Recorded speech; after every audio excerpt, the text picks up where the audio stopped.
Hello everybody and welcome back to Odin's movie blog. I am the critic who is a cynic. Hope you're doing well, and today this is my second video of the day. This will be dropping sometime later tonight. If you are not aware, the video that I posted earlier covering the Ricky Gervais situation has already been demonetized upon release. Like literally seconds after release, it was already demonetized. So of course, you know, I'm fighting that because I don't curse on the channel. I don't or show anything that's inappropriate on the channel. They don't ever give you a reason why your channel or your video get demonetized, and so here I am. But this is something that I've been wanting to do for a while, and yes, the top 10 and bottom 5 lists are still coming, but because especially of some of the things that happened last night at one award show, I'm really interested to see what 1917 as a film is going to offer, and so therefore I'm holding back judgment on my best and worst until I see that film. But what I can go into are what my most anticipated films of 2020 are going to be. Starting things off with an honorable mention. This is not in my official list, but it is one I want to talk about nonetheless, and that is, of course,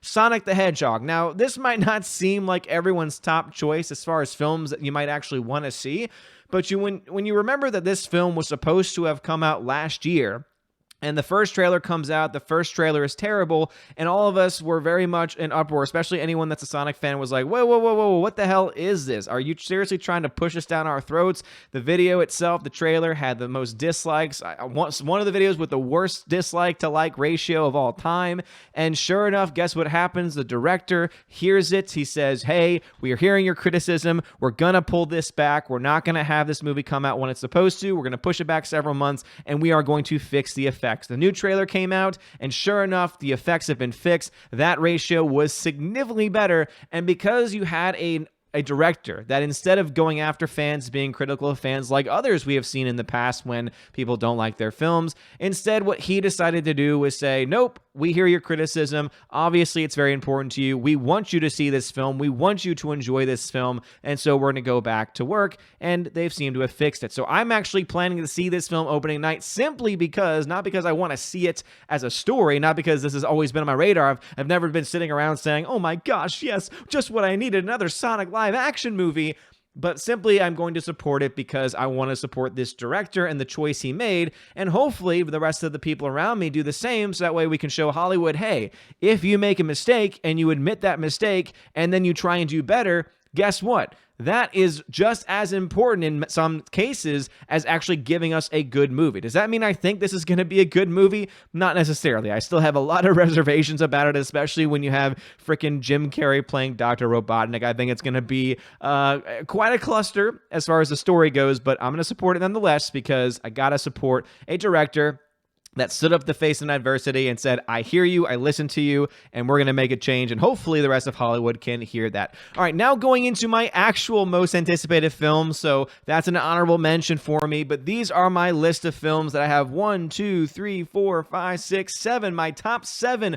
most anticipated films of 2020, and I'm sure there are going to be some movies on here that you'll say, oh yeah, absolutely, while others you might say, wait a minute, there's certain movies that I thought would make it on this list. Why did it make it? Again, that's where you're going to want to let me know in the comments section below, and let me know your own list of most anticipated films of 2020. Keeping in mind also that there's a lot of films that come out later in the year where we don't have a trailer for it yet, or a poster for it yet, or a whole lot of information about it, and that might be the reason why it's off the list. Or also it's a movie that might be a big budget release, but that doesn't mean that it's going to appeal to me because I have the sensibilities of both big and low budget films. So let's go ahead and start off with the number 7 most anticipated film of the year, and that is Ghostbusters Afterlife. So after the atrocity that was Ghostbusters 2016, it's really great that we're finally getting things going back to basics, at least that's what it seems like. We're going back to the original Star Wars canon, the original Star Wars storyline, making it very clear that Ghostbusters 2016 is, without a shadow of a doubt, not only non-canon,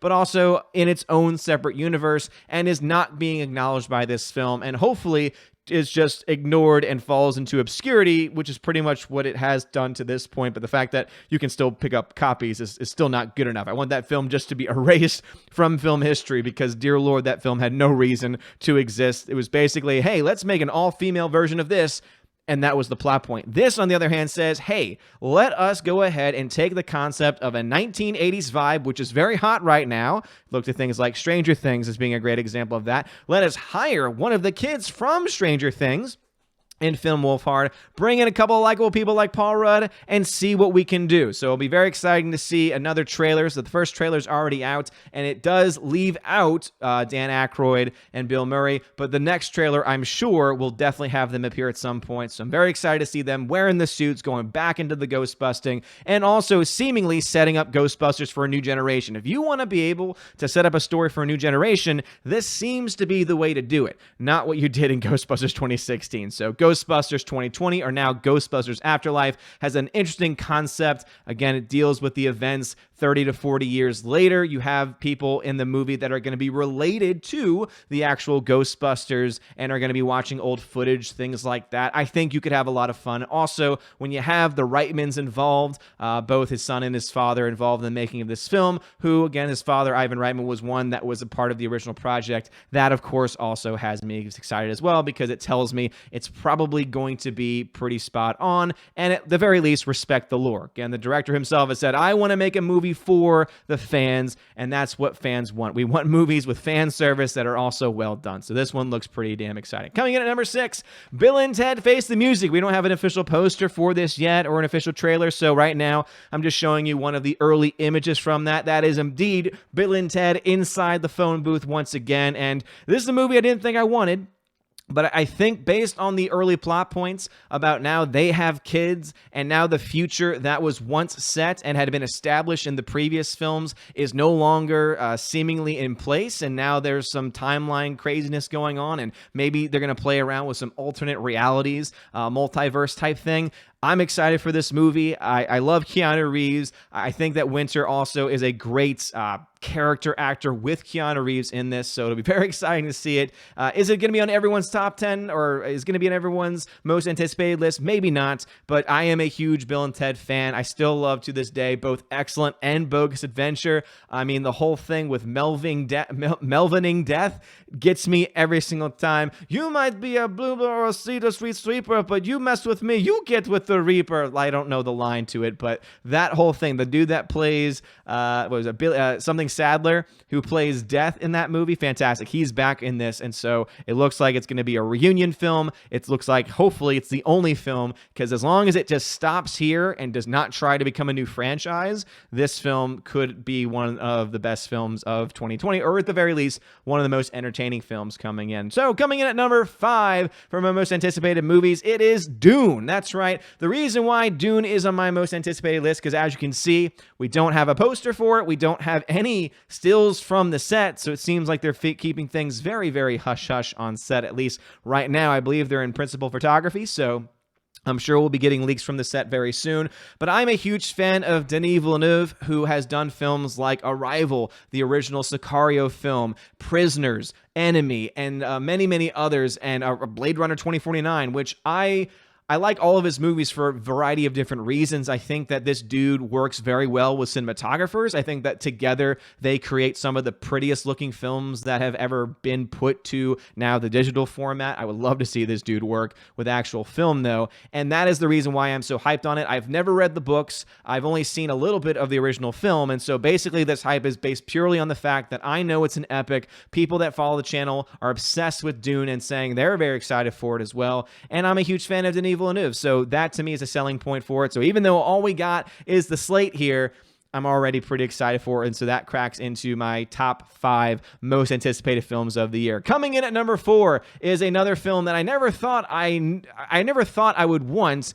until the rumors of it initially after release, because it did very well at the box office, started coming out, and that is A Quiet Place Part 2. So Quiet Place Part 2 is going to seemingly pick up from the events of the previous film, where certain characters or certain things happen to certain characters. I know we're beyond spoilers at this point, so it doesn't really matter, but basically there were certain characters that are no longer a part of this group at this point in time. Go watch the original. The original let me just say, is fantastic. It is definitely worth your time. It's a very original concept universe, and it does so very well. It does it in a very different way because there isn't a whole lot of talking or communications, and the way that they utilize silence and create fear and build up tension by that use of silence is just brilliant. Cannot wait to see them do that again, but also the trailers show us that they are going in a different direction with it. Now there are going to be different groups of people added in, and no longer is it just them hiding away from the monsters in this universe. Now maybe the humans are the monsters as well. And I know that might seem cliche, that might be something that's been overdone before, but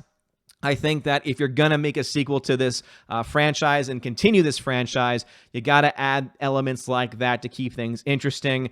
Cannot wait to see what John Krasinski has. I mean, he's proven himself to be a great director. He directed the last film, and Emily Blunt is always electric in every role she does. So Quiet Place Part 2 is definitely one of my most anticipated films of 2020. Coming in at number 3, and this is another one that shouldn't be too much of a surprise, and that is Christopher Nolan's Tenet. We finally got a full trailer for this movie, and the fact that they're going to be playing around with people going forward and backwards and time and how time works reminds me a lot of other films. Basically, people have been saying it seems like they're taking elements of Inception and taking elements of Memento and throwing them all together. And yeah, you're right in that there are certain elements you can pinpoint and show, but this really just seems like it's another original concept film from Nolan. He always takes his time with his projects. He doesn't just rush them out every single year or every 2 years. He always picks projects that he wants to work on. He wants to do them well. And something tells me that when I see this movie in IMAX, because that is the format Nolan loves to work with, that it's going to blow me and everyone else away. And even though it looks like it's going to be one of those mind screwers, I'm still excited for it, and I think a lot of other people are as well. If you have not seen the trailer for this yet, I recommend it because it looks fantastic. I will say I'm going to try and stay away from spoilers on this one as much as I can, because this seems like the type of film, especially when you're playing with time going forward and back, where you're going to want to experience live without knowing too much else about the plot.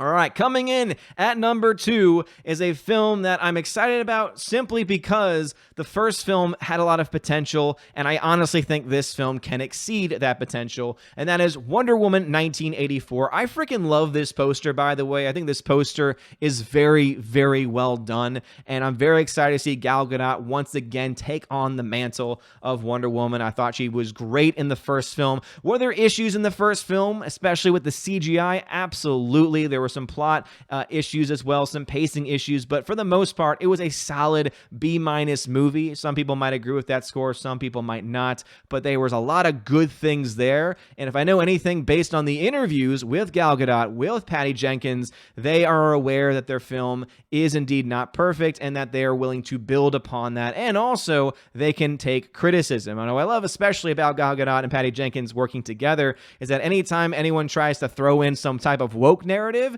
they basically just spin it on their head. And Gal Gadot, you know, she might talk about feminism, but when she talks about it, when you actually read her words, you realize, oh, no, she's talking about what feminism is supposed to be. Not this total radical identitarian nonsense, but actual, no, I can be a strong female and a mother and this and that.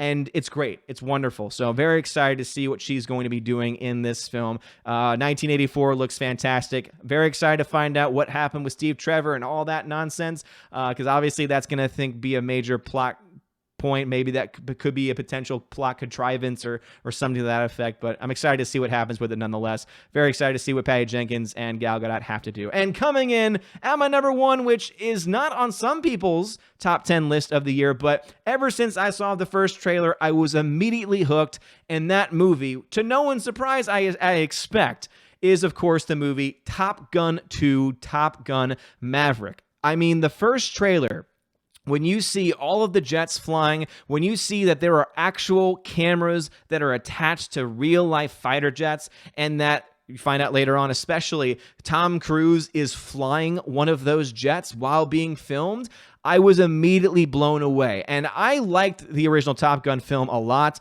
and I love the aerial shots they were able to get. but it's nothing compared to just what the trailers of this movie have done so far. If you want to get a hyped movie, if you want to get people hyped for a movie, this is the trailer. This is the way you make the film. Now, I know there's some controversy over the jacket he's wearing, missing certain patches, and how it seems like they're going to try and kowtow to the Chinese censors to try and make them happy so that way they can get the film movie out there and get a lot of more money for that. And I think that's a valid criticism, absolutely. And the more we find out about that, the more I'm going to be willing to dive into it. But if I'm just looking at this from an objective standpoint, just my viewing of the trailer as a trailer, this movie might be one of the best looking films of the year. Remember, this is the same team that did a film called Oblivion back in around 2013, which is, in my opinion, one of the best looking films of the decade, based on visual effects and lighting and production design and all that stuff. This seems to me on that same level. It's the same team, and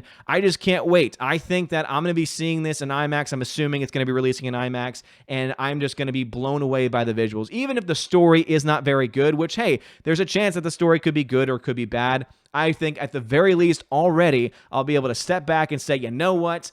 The story may not have been good, might give it a bad grade, but the visuals, Tom Cruise has not been in a movie recently that has not had, when using practical effects, and let's not talk about that Mummy film he made, but when using practical effects, that has not been just anything short of spectacular, especially when he looked at the Mission Impossible franchise he's been a part of. This one looks like it'll be keeping up that type of practical effect use, making them look freaking gorgeous. But anyway, let me know your thoughts about this. What are your most anticipated films of 2020? Do you agree with my list? So again, for those that may have forgotten, my number one choice was Top Gun 2.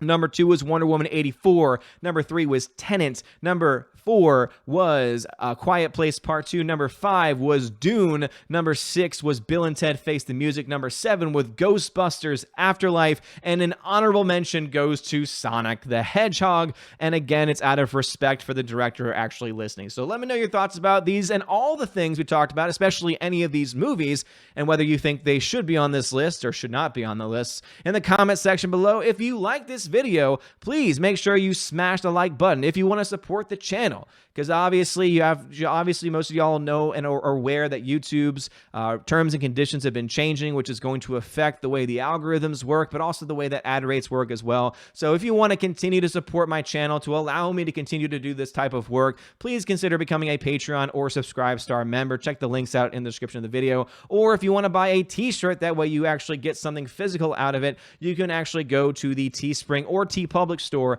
and buy a shirt. It has the Odin's Movie Blog logo on it, and I think it's a pretty darn good looking one. I'll be adding more shirt designs to that in the near future. Also, if you like posters, I have these beautiful metallic posters on the wall behind me of Alita Battle Angel and John Wick, and you can get those up at Display. You can find a link to the description to Display, but also a promo code on how to save 15% on each of your orders. So anyway, you are all amazing and beautiful people. Have a wonderful day, and as always, God bless.